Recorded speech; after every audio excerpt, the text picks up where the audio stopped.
Beth? Article 8. Article 8. Article 8 is the capital improvement project for Provincetown High School building, which is the building that houses Provincetown schools, grades K through 8. The project is basically 5 parts. It is a replacement of the heating HVAC system. That system dates back to 1931. It's a steam system that has many problems in function and in it's a very expensive system in that it uses a great deal of oil and resources and money and BTUs, and it also uses up a lot of money and time in keeping it operational. So we spend about $80,000 a year in oil and repairs for a system that does not operate in a comfortable manner. So it's a heating system that's either on or off. When it's on full force. When it's off completely. So there's no controlling the system. It's just burning fuel rampantly.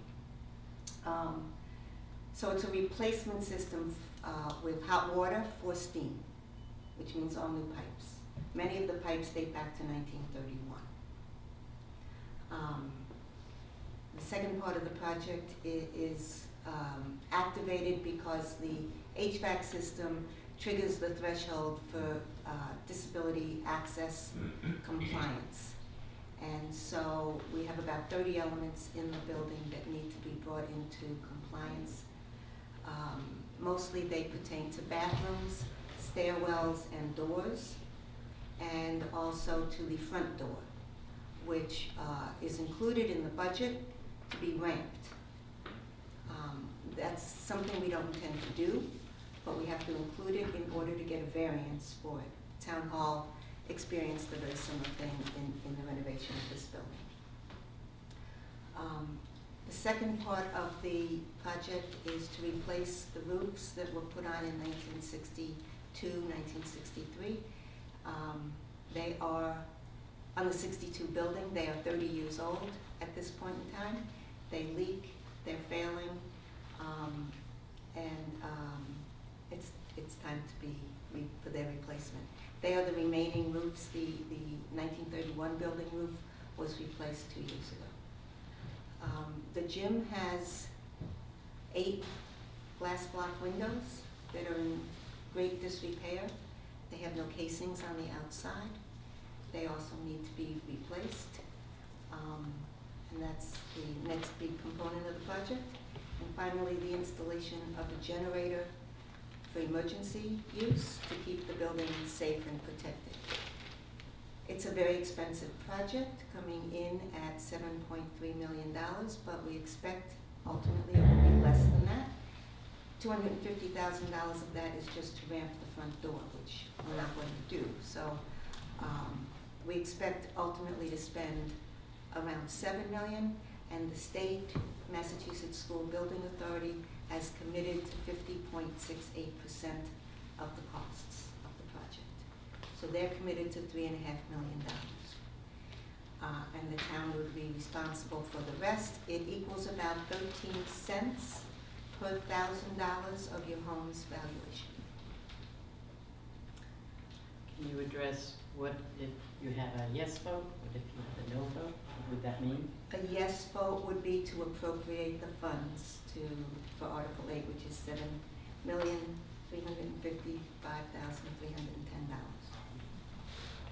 And a no vote? A no vote would be not to appropriate that. And what would happen if a no vote did not appropriate funds? Yeah, it's a very good question. Disaster, I think, would happen, because the engineers tell us that the system that exists is really way past its lifespan, and it will fail. As the BMCC had a similar system, a steam heat system, and it did fail a few years ago, and the building had to be vacated and a new system put in. When you respond to an emergency like that, it costs you much more money, and you won't have half of it paid for by the state. because that will go away if the town doesn't appropriate the funds. So then it becomes the full freight of the project in an emergency situation. Because to not repair it is to lose the building. This is the largest town building at this point in time, and a very valuable town asset. Okay, thank you for staying within that. Another question? I've seen the building, I've walked through it with you, I'm just asking a question that just now occurred to me, which is, are you fully utilizing that building? I mean, I didn't walk through every floor and every room. Every room is being Okay. used, yes. Yes. Can you tell us a little bit more if a yes vote happens, like what actually happens? I mean, I know it means that the money's appropriated, but what does that process look like? How long is it gonna take? What will be the next step? Like, If the vote is yes? yeah, like how, would it disrupt the use of the building? No, this is a project that will happen with the building occupied. The time frame has to be in a non-heating season. You can't replace heat when you need heat. So the time frame is from April to October. October, just today we turned the heat on for the first time. So it has to be operable October 2016. So we have 6 months in which to complete the project. It would go to bid in January, and construction would begin in April. Most of the heavy-duty work would happen in the summer when the students are not there, but a lot of the work can happen while students are there. The boiler room is accessible without coming into the school building itself. The roof is accessible. So there are pieces of it that can actually start in April, and then the massive construction would be June as soon as school is out, July, August. Okay. Yes. But you would also speak to the green community status if we choose not to, if we vote no on this article. The Provincetown High School building is the largest energy consumer in town. It actually uses more energy than Town Hall, the Public Library, and Firehouse One combined. And that's because of the waste, not because of the size of the building. It's because the heat is either on or it's off. And in winter months, when it's off, you risk losing pipes. So Provincetown is a green community. Its commitment to that requires that our energy use decreases in a specified time frame. I'm told that we will not make that requirement the next round unless the high school building is brought under control and their consumption is significantly reduced. DPW tells me that fixing this system will save 1.2 to 1.4 billion BTUs a year, and that will allow us to keep green community status. The town has received $260 some odd thousand in money as being a green community. So it's real money that we would lose if we lost that status. Question. So I've got a whole bunch of questions actually. Specifically, what you just started with the green community issue. Do you have a number on how much your energy savings will be should you get a yes vote? In other words, you're currently spending, as you said, $80,000 a year to heat the building. Do you have projected numbers for what it will cost to heat the building after the project? Yes. And So I'm told that the system is projected to be a dual fuel burner. So we can burn either oil or propane depending on the market value of each. And I understand relatively simply switching from one to the other. So based on the cost of fuel, we anticipate saving between $21,000 and $41,000 a year. that's not the half. Yeah, and because I was spending 65 on average on fuel. The repairs should go away. This would be a warranted system, which would only require service maintenance by contract. And the right roofs now- would be warranted for 30 years. And right now, the cost of repairs is what? That's what, 15. The cost of repairs were averaging $30,000 a year Yes, we will offer that. over the past 5 Have years. you broken out the cost of the heat system versus the roof? I mean, what's, you know, Yes. what is the cost of that system out of the 7.3 million? The heat and the ADA accessibility are put together, Okay, and I can't give you the exact amount off my head, but it's over $4 million of the total. so it's about $4 million of the 7.3. Yes. Okay, and the roof, you're putting it at, say, $2 million or? Oh, no, the roof is under $1 million, that's about 600,000. Okay, I'm just curious why you didn't break out the heat as a separate line item and then, you know, why it's all lumped together under one project? Well, the MSBA defines really how we do things. And the article is written the way it is, which is somewhat confusing Okay, because that's MSBA language.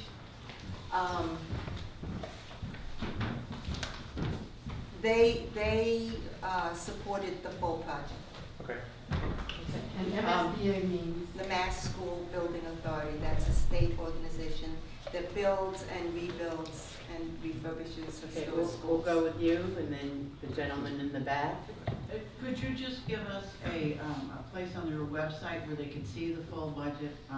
It's been provided in different public hearings, et cetera, but it was very carefully broken down, and if you could, is it? And you'll see it broken down at town Right, but meeting. many people like to see this before they get to the meeting, so is there a place where they could gain access to it before? Well, we can make that happen. Yes, that would be, I think, helpful, because it's a big number, and obviously these. How long would that take to make that happen? I think we could probably do that tomorrow. So by tomorrow? On the town website? On the town website, yes. there's a little something there. Well, that's what we've spent in maintenance. David has our slideshow that we're gonna do at town meeting. Gentlemen, Yeah. in It's the red. it's towards the end. You had mentioned about not doing the ramp in the front of the building. I just wanted to clarify, are you bringing the rest of the building up to ADA? Yes. Except for the ramp? Absolutely. So everything else is part of the budget? Yes, we Okay. have an accessible door I saw in it the on the front of the side, building. yes, yeah, no, so, and I assumed that it was a historic building issue and you were referring out to, okay. I didn't know whether or not the rest of the building is going to be. All the other, inside and outside, the ADA compliance also includes the sidewalks around the building. Right. And then I All just of have that will be One last included. question, One last question. clarifying, this is a really old building. I'm assuming that someone has checked for asbestos, and if so, that's already part of the budget?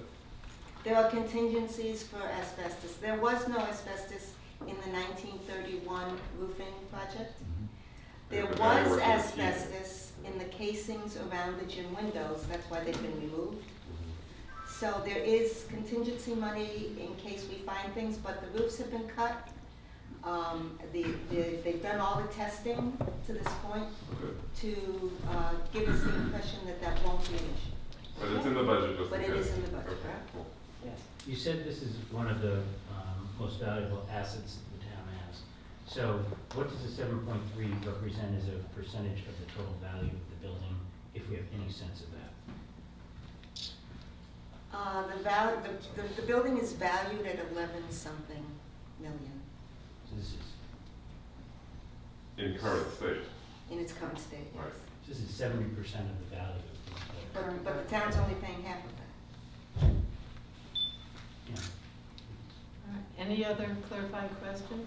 We'll move on, if not, yes. I just wanted to ask the superintendent to mention that there were really 2 votes, one at town meeting and one at the election the next Correct. day. At town meeting, we need a 2/3 majority vote, and then the very next day, there is an election, and this is the only thing on the ballot.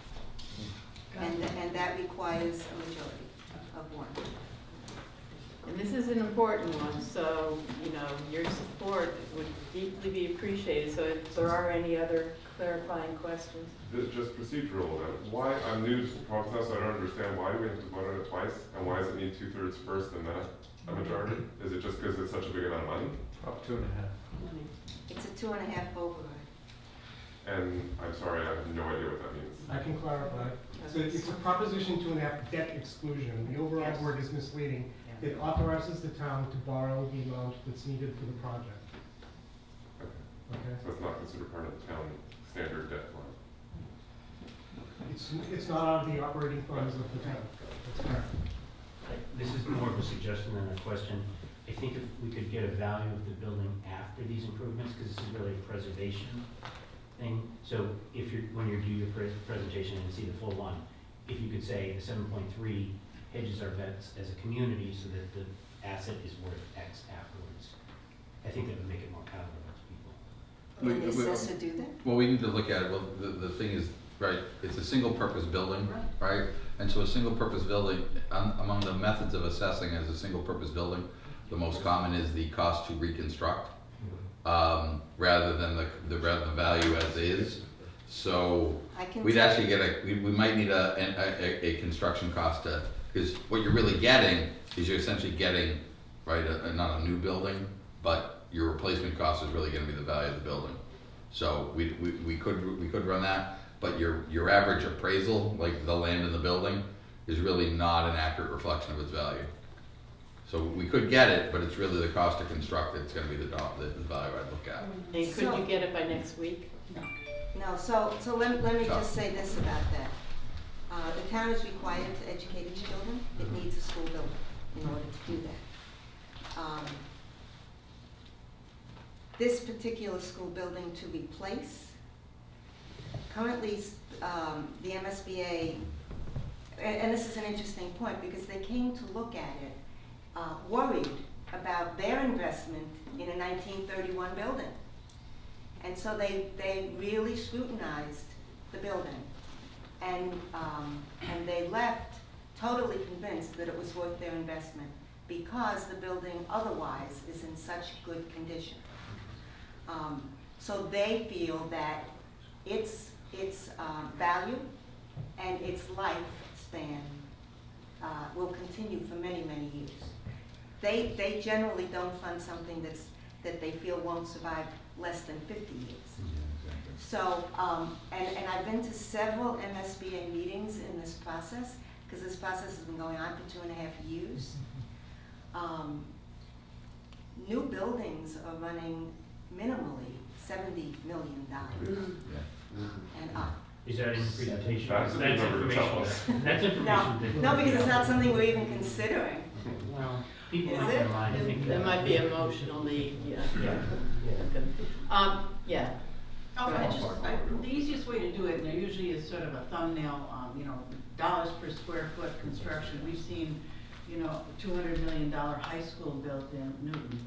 I think there must be some generally accepted kind of thumbnail sketch of how many dollars per square foot, and you could use that instead of saying, they generally. It's just a different way of looking at it. Say how many square feet you've got and what the average cost of a new elementary school building with the facilities you have. We can look at that, but I think no one's going to go wrong by saying, even being conservative, 60 million, 80 million. Right. I mean, this is what it costs. And Newton was a very different circumstance. No, But if you ask that question, you can't buy it for less. if you ask that question at town meeting, our team will be there, the architect and project manager, and they can certainly answer that question. Okay, It's let's, It exceeds my Yeah. expertise. just one more? Okay. There's a minimum quorum for a town meeting. Is there a minimum number of voters that need to vote the next day? No, I'm told no. Wow. So Beth, thank you. Thank you very much. Okay, reality check, we have 1 hour and 15 minutes for 11 minutes. So, number 9 is Richard. No, probably